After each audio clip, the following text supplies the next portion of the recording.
ये बर्बाद हो रहे हैं इश्क के चलते।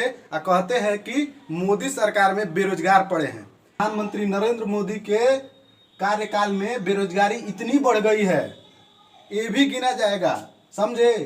तो एक दिन ये वक्त देखने को मिलेगा पर, क्योंकि यह रिकॉर्ड है कि एक ग्रुप डी लेवल के जॉब में 2 करोड़ बेरोजगार बैठे थे। हेलो दोस्तों, फेमस स्टडी पॉइंट में फिर से आपका स्वागत है। और माननीय प्रधानमंत्री श्री नरेंद्र मोदी, यशस्वी प्रधानमंत्री, स्वतंत्र भारत में जन्मे देश के पहले प्रधानमंत्री श्री नरेंद्र मोदी जी का आज जन्मदिन है। देश पूरे हर्षो उल्लास के साथ माननीय प्रधानमंत्री जी के जन्मदिन को मना रहा है। और वहीं देश की एक पीढ़ी जो बेरोजगारी वाली पीढ़ी है, वहीं इस जन्मदिन को यानी कि 17 सितंबर को बेरोजगारी दिवस के रूप मना रही है। कहीं ना कहीं कुछ ना कुछ तो दिक्कत है।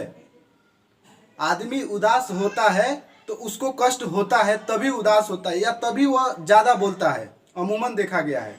तो वही बात है, हम प्रधानमंत्री का जन्म दिवस मना रहे हैं, हम भी मना रहे हैं, आप भी मना रहे, युवा वर्ग मना रही है, इसमें नो डाउट है। जे मोदी जी हमारे लिए एक आदर्श के रूप में उभर कर सामने आए हैं और बहुत कुछ डेवलपमेंट अपने देश में देखने को मिला है।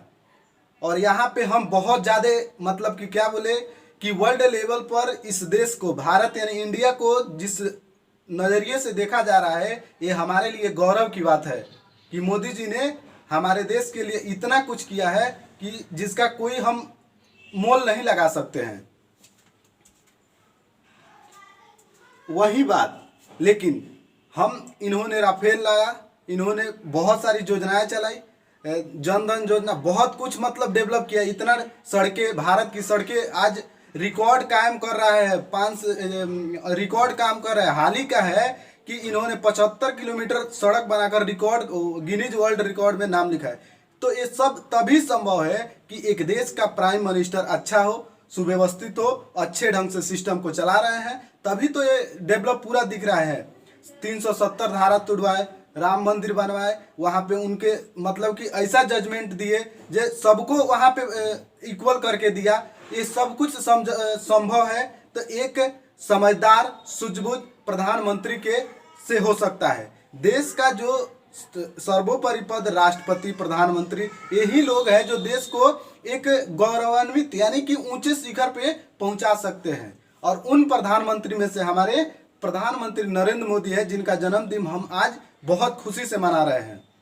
और यह हम अपने आप को भाग्यशाली समझते हैं कि हमारा जो अभी पीढ़ी चल रहा है, जो हम इस दौर में हैं जहाँ पे एक बहुत ही सुयोग्य, कर्मठ, ईमानदार प्रधानमंत्री हमको प्राप्त हुए हैं कि जो देश आज हमारे सामने, आंखों के सामने दूसरे देशों में इसका नाम लिया जा रहा है। ये इससे बड़ी गौरवान्वित क्या हो सकता है आदमी। इन्होंने तो बहुत मतलब कि हम लोगों के लिए किया है, लेकिन युवा वर्ग के लिए ये मतलब क्या बोले जे कि कहाँ इनमें दिक्कत है, ये तो या सिस्टम में दिक्कत है या क्या दिक्कत है। क्योंकि बेरोजगारी एक ऐसी कलंक है जिस पे कोई बात ही नहीं करना चाहता है। कौन जाए उस पर बात करे यार। अगर मेरा ये वोट अगर हमने दिया है तो मेरा हक बनता है कि हम अपने अधिकार के लिए लड़े। और ये कैसा सिस्टम है यार, आप सीबीआई जांच इतना प्रॉपर वे में करा रहे हैं। पहले इतना नहीं सीबीआई जांच होता था, आज हो रहा है। लोग बोल रहे हैं बहुत अच्छा सिस्टम है, बहुत अच्छा सिस्टम काम कर रहा है। पहले इतना नहीं होता था, अब होता है। करप्ट नेता पकड़े जा रहे हैं, करप्शन दूर हो रहा है, बहुत अच्छी बात है। हम नहीं कहते हैं जो कि नहीं है। पहले एक शहर सुनिएगा, वो है एक शहर है, ये युवा इश्क में बीमार पड़े हैं। सुनिएगा थोड़ा ध्यान से। ये युवा इश्क में बीमार पड़े हैं, लाखों मर गए, हजारों तैयार पड़े हैं। लाखों मर गए, हजारों तैयार पड़े हैं। ये बर्बाद हो रहे हैं इश्क के चलते।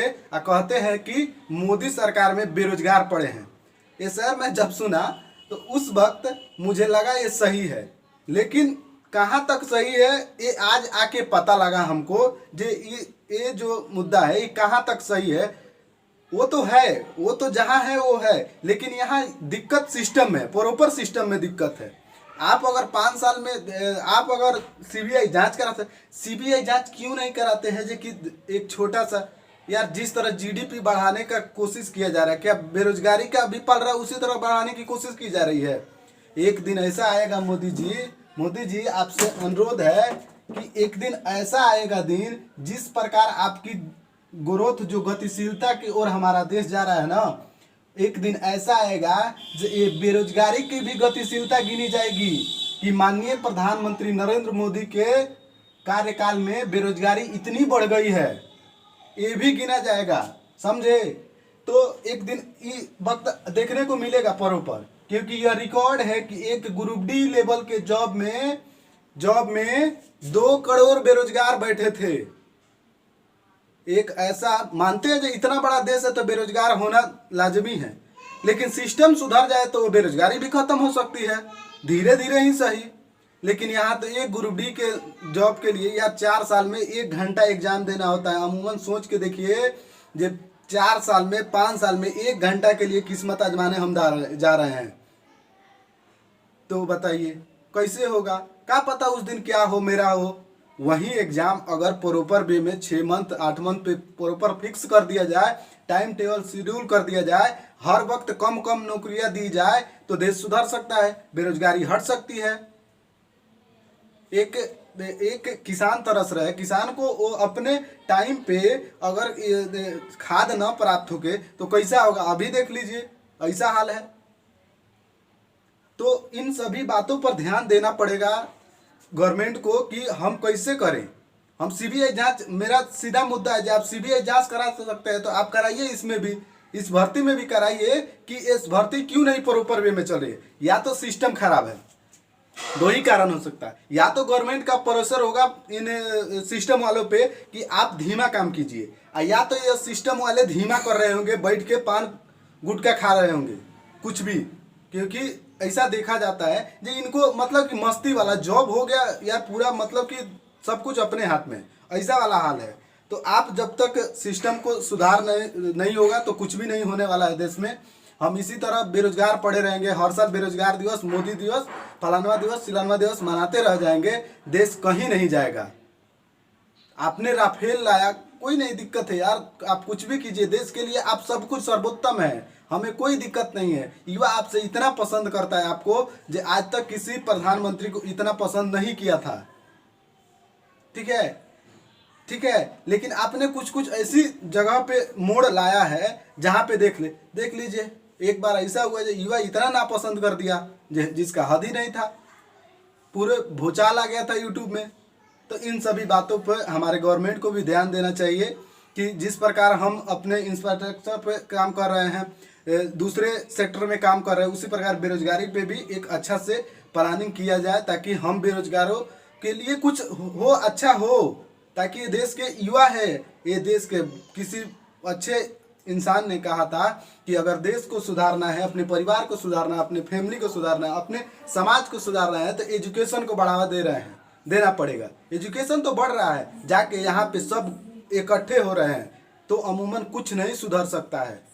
इतना दिनों पे वैकेंसी का आना, इतना दिनों पे एक वैकेंसी को 5 साल पूरा होना, एक 5 साल अपने बच्चे को अगर कोई गार्जियन अगर बाहर रखता है तो वो कैसे करेगा जी कि उसको ज़्यादा एफर्ट दे के पढ़ा सके, उतना दिन में उसका रूम खर्चा। कई बच्चे तो छोड़ के चले जा रहे हैं बीच में, कितने तो ग्रुप डी दे के छोड़ के चलेंगे, जो होगा तो होगा, नहीं तो इस बार छोड़ देंगे हम। ऐसा वाला देश में मुसीबत पैदा हो चुका है। आप अगर चलिए यहाँ पे वीडियो को हम समाप्त करते हैं, क्योंकि ज़्यादा क्या बोलते जाएंगे तो बेरोजगारी पे बहुत बोला जा सकता है, इसका कोई छोर नहीं है। बस इतना है कि आप इस वीडियो को ज़्यादा से ज़्यादा शेयर कीजिए, ताकि कुछ नेताओं के पास जाए, कुछ मंत्रियों के पास जाए, सिस्टम के पास जाए, जो सिस्टम कुछ का तो सुधार हो। आप हर जगह शेयर कर दीजिए इसको। चलिए मिलते हैं नेक्स्ट वीडियो में, तब तक के लिए बाय।